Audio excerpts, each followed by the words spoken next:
Okay, so now it's a time we are going to move forward to our next lab in which we will do custom text classification. Now, obviously, text analysis is a topic which we understood, and it's a time we are going to focus on classification of the text. In this lab, I am still using my lab environment, and the first thing, as usual, is I'm going to log in to my portal.azure.com with my lab user account, which is provided through the lab environment of Scalable. So let me just select that. And yeah, I think I have successfully logged in with my lab. Once I'm done with this, by default, they are going to give me one resource group in the resource group one kind of a name. And I think I'm okay with that.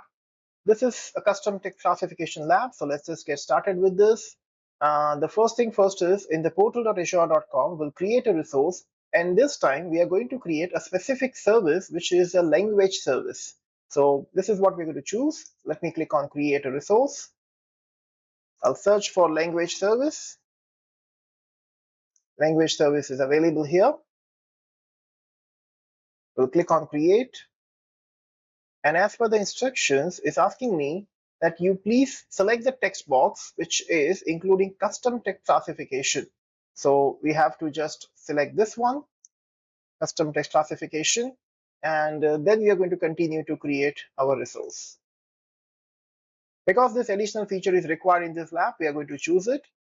We'll select our resource group. We'll select the region, which is mentioned as West US 3. So let's just choose that one, West US 3 for this particular lab. Make sure when you're using a lab environment, you follow the instructions strictly, specifically in the resource group name, region name, and in the resource name. Like the name of the service is going to be language with some unique number at the end of this. In the pricing tier, we are going to choose free F0. This is perfectly fine. We'll click next. Next. I think new storage account is what they're asking for the next configuration in that. If it is asking me for that, we'll choose a new storage account. I think it should be somewhere here. I'm going to agree on this, and we are going to select new storage account with the storage account name. Sorry, I missed this step, but this is my storage account name. Storage account type is going to be standard LRS, and responsible AI notice is also selected now. So I think nothing to worry. We can just click on review plus create. And if the validation passed, we will click on create, which is actually going to create our first language service. Validation passed. I'm going to click on create. We'll wait for this deployment to be completed, which will take approximately 2 minutes. Yeah, service deployment is completed. I'll click on go to resource grub just to make sure that my service is created. Yes, service is created. Storage account is also there. Now it's the time we are moving forward to the next step in which we have to configure role-based access control. I hope you know that RBAC is one of the very important topic where you can give permissions to a specific user or groups, or maybe a managed identity. Now I'm going to go into my storage account and then I'm going to choose access control IAM. So let me choose access control IAM. Basically, the other name of this is known as identity access management. So we are just going there. I'm going to click on add role assignment. And we're going to choose storage blob data owner. So let me just search for storage blob data owner, which is this one. And then we'll click on next. We'll assign this access to a user group or service principal in which we'll choose a select member. And we are going to select the user which we have used right now. So basically the user is user 154068245. So let me just search for that username.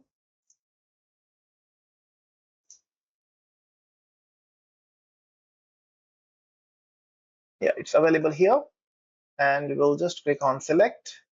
For this one user, we are going to give a name select. So they're saying select your user, which you can search for the username. And this all 6 steps are done. We'll click on review plus assign and review plus assign.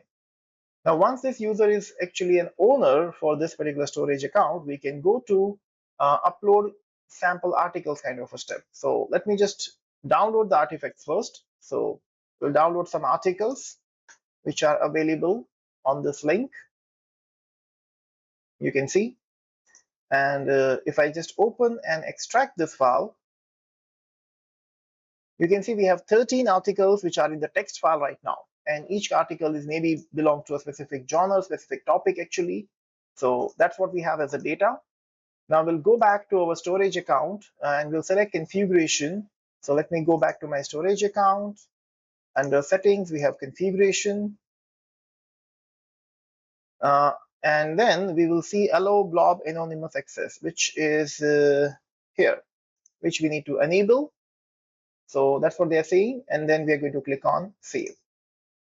There's also one more thing here, which is showing me that this storage account is a general purpose V1. I think for this requirement, we need to upload it to V2. So I'm just going to upgrade the storage account to V2. So I'm going to upgrade this to general purpose V2. Remember guys, this is something which is maybe mentioned somewhere in this step itself. You can see it's mentioned here. If it's V1, upgrade your storage account kind to with V2. Okay, so that's what we have done just now. And now it is changed to V2. Blob anonymous access is enabled as per the instructions.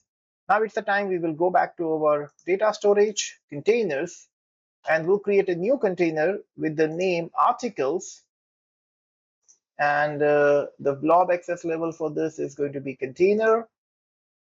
So click on create, and this is a place where we are going to upload all the articles which we have available. So let me just go inside this. Let me click on upload. We'll browse for the files, and I'll upload all the articles which I have downloaded using that link. So there are 13 articles which are available here. We uploaded everything here inside this particular storage container. And obviously, container stores everything in the blob format. So you can see the blob kind of a type is already associated with this. Once it is done, now it's the time we have to create a custom text classification project. So without wasting time, we'll go to our Language Studio, which is available on this link. I have to sign in with the same account.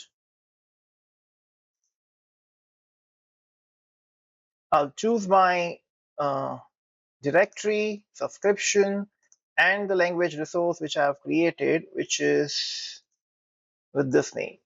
And we'll click on done. Once all these things are done, we'll create a new custom text classification project. So let me click on create new custom text classification. This is the project type which we are going to select. Make sure you choose the same one. In this wizard, we will just go with the default storage account. So this is perfectly fine. In the project type, this is asking me that choose single label classification. So this is the one which we are using. Remember, sometimes if you want to do multi-label classification, that is also possible, but that kind of documents you need to have first. I have a single label classification, so I'm going with that. Name of this particular lab, we are going to give a project name Classify Lab, and the primary language is going to be English. So we'll just search for English, English US actually, and then no, I do not want multilingual, and the description of the project is custom text lab. Then I think choose the container, which is your blob container, which is nothing but your articles container, which we have created. And then no, I need to label my documents as a part of this project. In this, I'm going to say I need to label my files as a part of this project. So this is something which is a little change, but that's okay. And then select next and create project.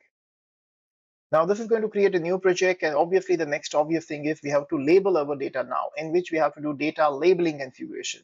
And you can see directly it's taking me to that page only, which is showing me data labeling. We have 13 documents here. Now what we're going to do is, first of all, in the activity pane, I have to add a particular class. We'll give a class name, which is like, let's say we are going to specify classified, done. Then I'm going to add one more class, which is, let's say, sports. So these are the different classes available for the document. Then third one is going to be news, and fourth one is going to be entertainment. 4 classes we have added, and now we have to assign a specific class to a particular article, so that based on that we can do a language model training. I'm choosing article 1, and you can read the article defined in the class with this file, which is dataset or something like that. and then you can assign each article with the appropriate class. That's what they want us to do. So for example, article 1 is actually a sports article. If I click on this, I'll be able to read that and I'll be able to understand that thing. But I'm just saying article 1 is sports. Then article 10 is news. Article 11 is entertainment. So likewise, I'm just going to do all the labeling. 12 is again news. 13 and 2 is both are sports. Sorry, we don't have 14. Article 3 is classified. Article 4 is also classified. 5 and 6 is entertainment. So basically, we are giving an initial label. Per document, we are giving one label right now because it's a single label kind of a configuration which we have selected. 7 is news, 8th one is news, and 9th one is entertainment. And once all these things are done, we are just going to click on Save Labels. So each article is now having one label. 13 articles are there, each one with one label. And now if this is done, all I'm going to do is I'm just going to focus on the next step, which is train your model. Now in this case, we have to select the training jobs in the left side menu, which is here. And I'm going to just click on Start the training job. The name of the model, I'm specifying classify articles. And we are going to split this data as we required. I think by default is 80-20. I'm okay with that. I'm just going to click on train. Remember, right now, this particular model is getting trained for only 13 documents. So it's not going to be very slow. It's going to be very fast because we do not have too much data inside this. But once this training is done, then we can use this particular model. We can check the performance of the model in the next tab. And then if everything is fine, we can deploy the model and we can use it. So up to this point, we are done. Let's just wait for some time to complete this thing. So let's wait for this. Then we will go to the next step, which is evaluate your model. Now it's showing me training is succeeded, which means that the model is perfectly done. Now it's time for us to evaluate this model. And in order to do that thing, we will select model performance. The model is ready, which is with the name classify article. We can just click on this and we can go inside this. This is the one which is going to show me my model training score. So it's showing me precision score is 100%, recall score is also 100%, F1 score is also 100%. So this is all good. I can also check the class type performance. I can also check the test stage details. If there are certain things which are not proper, it's going to show me the warnings here. Like for example, if you see here, in the dataset distribution, it's showing me that not enough training set. Now this is a quite obvious warning because I have only 13 documents here. So that's okay, it's not enough data to train this thing. It's also showing me confusion metric kind of a performance configurations with that. So this is going to be showing me all the configurations with this. Now this is all fine. This is working cool. And it's actually trained properly right now, even with the limited amount of data. In the steps, they are saying that select the test case details, which is here. And if there are any errors in this lab, then it is allow you to show the mismatch configuration in this. Now, show mismatch only is true, but it's showing me no result found, so which means I have no problem with this particular model. And if that is the case, I don't need to waste my time in evaluating this model. So we are just going to deploy our model. And for that, we'll click on deploying a model. We'll click on add deployment. I'll give the name of this model articles. And then in this existing models, we'll choose our model name, which is classify articles. I think region is perfectly fine. We'll click on deploy. This is basically going to create one deployed endpoint for this particular model in this particular environment. So you can see articles is my deployed model, which is already showing me here. The model deployment is successfully done in the West US3 region. And if that is the case, now let's prepare to develop an app in the Cloud Shell. Now, in order to do this thing, I'll go back to my Azure portal and I will switch to my PowerShell specific Cloud Shell in this. As usual, we'll go to the classic version of that. So let me just choose my subscription and I'll switch to the classic version of Cloud Shell so that I can do the editing of the lab files inside that. Switching to the classical version of the Cloud Shell. And now let's just clone the repository. Changing the directory and going inside the lab files. This is actually a specific sample, which is for text classification itself is created in the Python version. I'm just going to give the clear screen, and now we'll configure our application. If I just execute this command of ls, I'll see that there are so many files which are there. We are interested in environment files, classified text.py files, and we're also interested in requirement.txt because that's going to allow me to install this configurational dependencies for this project. In order to do that, I'm opening a notepad file so that I can copy paste that command first in the notepad file, and then I can use it in the Cloud Shell.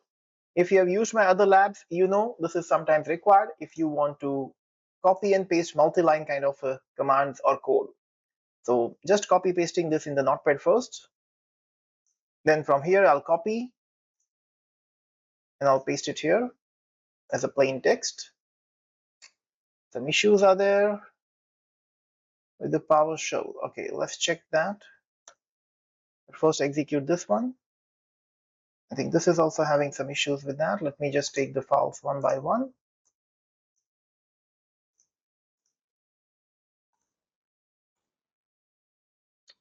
Okay, in the lab environment, activate.ps1 is not recognized. Fine.